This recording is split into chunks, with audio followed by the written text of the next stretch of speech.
Hi guys, and welcome to the second true story that I've actually said from personal reference here.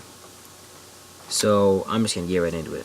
Um, this happened on the 18th and the 19th of June. Okay, I was at a friend's house. Well, actually, I got out of school on the 17th, and I went over to a friend's house. And that night we were gonna go to Thunder Road. Okay, it's like a racetrack that's in my town. And so we I'm at his house, and we're just messing around playing video games at first. It's around 1 o'clock or so, okay. And then he calls his mom and he says, "Mom, can I go get some dirt?" And she's like, "Yeah." And I was thinking to myself, well, I wonder what the dirt's for. So anyway, we walk. Okay, so we go get the four-wheeler. It has a seat on the back. Like, I don't know if you've ever seen one of these. It's like a legit seat that like sits on the back where the bars are. And it's got like, yeah, it's a really nice seat. So I'm sitting on that. We go up and we go get the trailer, and I'm sitting in the trailer. And so we go through the normal trail. It's basically like you come through the woods that are right behind his house.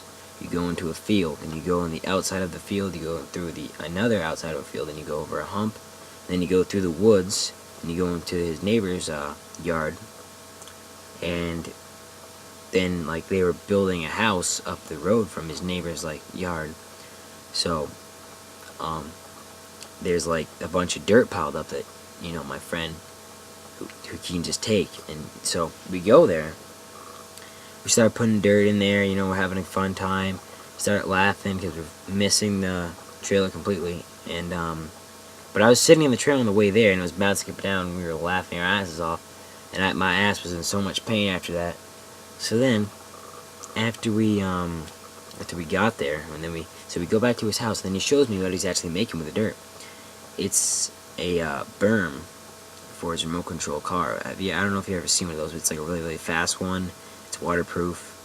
I don't know what the name of it is, but you can like take the plastic body off on top. Some of you might know what I'm talking about, some of you may not. So there's one. So he's building a berm for one of those, and it's gonna go like he's building like a track, I guess. But we're building the berm. So we get out, we get out of the trailer, we start putting dirt down, okay, and we're putting the dirt down, and then we go and get our second load. And on this time, I sat on the back of the four-wheeler because I did not want to go through that sitting in the back again because that fucking hurt. So then we're going, and we go get our dirt, and then we come back, and then we start putting it down. And when we were going in the field, there was like a guy out in the field. Not like, I mean, I only saw one guy at the time. He was wearing an orange sweatshirt of some sort. And yeah, so that was pretty much it. And but he drove a truck up there. He didn't like walk up there or anything. He drove a truck up there. Okay, and from my point of view, he looked like a pretty chubby guy. Not like extremely skinny. So we come back, and we start putting the dirt down.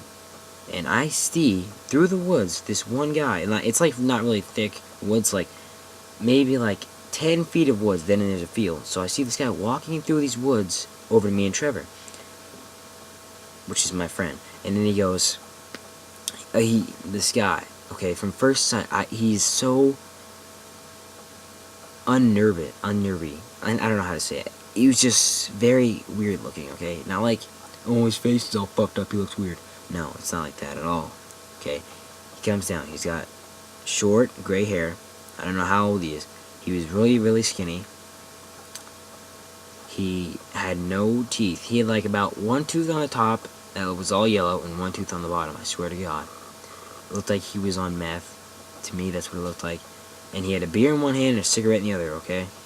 And he comes down to me and Trevor, he goes, "Colorado?" And me and Trevor just look at each other, and we have no idea what he's talking about at all. So we go, like he's slurring his words, mumbling a bit. He's like, "Colorado?" And Trevor's like, "Nobody's home." And the guy just keeps on asking, and Trevor just nodding his head back and forth, like, "No, nobody's home." So the guy just walks back up through the woods that he came through.